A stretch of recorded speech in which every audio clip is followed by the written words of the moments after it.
Il fait bien 40 degrés sur la terrasse du journal et c'est la bonne occasion pour essayer de savoir comment s'habiller au bureau. On a envie de se déshabiller parce qu'on a trop chaud, mais c'est pas forcément la meilleure solution pour se rafraîchir. Il vaudrait mieux avoir des couches différentes sur la peau qui provoquent un peu de vent entre l'épiderme et la température extérieure. Donc, on a le droit néanmoins à mettre des décolletés, des bretelles spaghetti pour ces demoiselles, mais je vous recommande de ne pas porter de short, qui soit un peu long ou qui soit très court, c'est hors de question. Et pire encore, les mules et les nu-pieds. Ça fait vraiment trop vacances, ça fait négliger, ça donne pas une jolie démarche et c'est pas vraiment approprié pour le bureau. Pour ces messieurs, pas de short non plus, pas de maillot de bain en nylon, mais des bermudas, aucun problème. Ça peut être très chic, même avec une veste quand il fera moins chaud. Les couleurs. Alors les couleurs, il faut savoir que le bleu marine attire les moustiques et par cette température, ils sont nombreux. Donc ne portez pas de bleu marine, mais vous pouvez parfaitement porter du noir.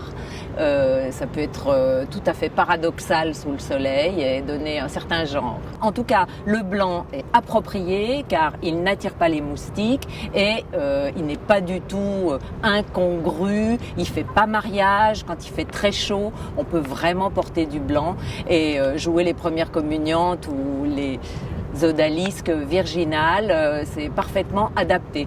Pour ces messieurs également, le pantalon blanc, le costard blanc, la chaussure blanche même, peut être toléré par ces chaleurs, car ce sont des chaleurs tropicales, donc on peut s'habiller comme sous les tropiques. Il vaut mieux relever ses cheveux quand on a les cheveux longs, les mettre en chignon banane, faire des queues un peu qui bougent. Chaque fois que on peut améliorer, dégager son cou, c'est toujours mieux quand il fait très chaud. Donc relevez vos cheveux, faites-vous des chignons, des coiffures, c'est ravissant.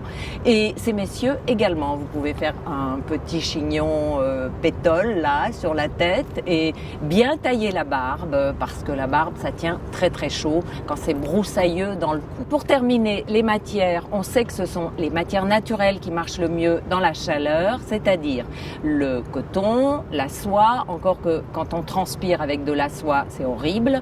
Donc le coton surtout, le voile de coton et le lin et certains polyesters qui bougent très très bien et loin du corps, quand vous bougez, vous avez une sensation de fraîcheur qui peut être profitable. Et de toute façon, réjouissez-vous, ça ne va pas durer, hélas.